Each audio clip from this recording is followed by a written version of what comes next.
Hello, সবাইকে স্বাগত জানাচ্ছি কমার্স এক্সটেনশন ডেভেলপমেন্ট কোর্সে। তো এই কোর্সে মূলত আমরা দেখব যে কিভাবে একটা কমার্সের জন্য একটা এক্সটেনশন বানানো যায়। আমরা খুবই ছোট্ট একটা এক্সটেনশন বানাবো এবং ওই এক্সটেনশনটা কিভাবে ইউজ করতে হয় এবং এগুলো আমরা দেখব। চলেন আমরা একটা ওভারভিউ দেখি আমাদের কমার্স এক্সটেনশনটার। সো আমাদের কমার্স এক্সটেনশনটা হচ্ছে একটা মিনি প্রোডাক্ট কোয়ান্টিটি সেট করা, যে আপনার যদি কোনো প্রোডাক্ট, ধরেন একটা প্রোডাক্ট আছে এবং সেই প্রোডাক্ট আপনি চান যে কেউ 10টার নিচে অর্ডার না দিতে পারো, এই ধরনের প্রোডাক্টগুলোর ক্ষেত্রে আপনি একটা কোয়ান্টিটি সেট করে দিতে পারবেন এবং ওই কোয়ান্টিটির নিচে সে একটু কার্ট করতে পারবে না প্রোডাক্টটা। সো আমরা একটা ওভারভিউ দিই, চলেন প্রোডাক্টটার।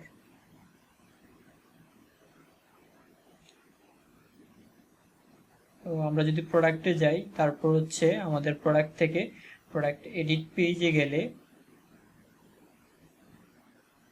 তো আমরা যদি একটা সিম্পল প্রোডাক্ট সিলেক্ট করি,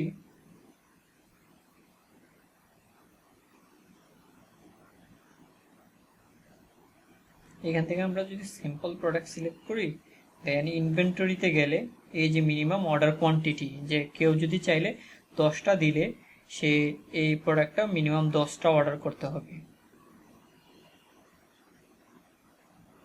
সো আমাদের প্রোডাক্টটা আপডেট হয়ে গেল। এখন যদি আমরা এই প্রোডাক্টটা ভিউ করি,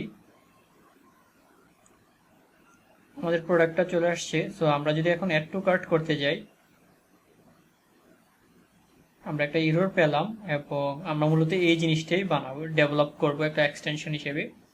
সো এই হচ্ছে আমাদের প্রজেক্টের ওভারভিউ, ইন্ট্রো বা ওভারভিউ বা ইন্ট্রো। সো চলেন আমরা আমাদের প্রজেক্টটা শুরু করি এবং বানাই। সো সবাইকে স্বাগতম আমাদের নতুন কোর্সে কমার্স এক্সটেনশন ডেভেলপমেন্ট। তো দেখা হচ্ছে ক্লাসে।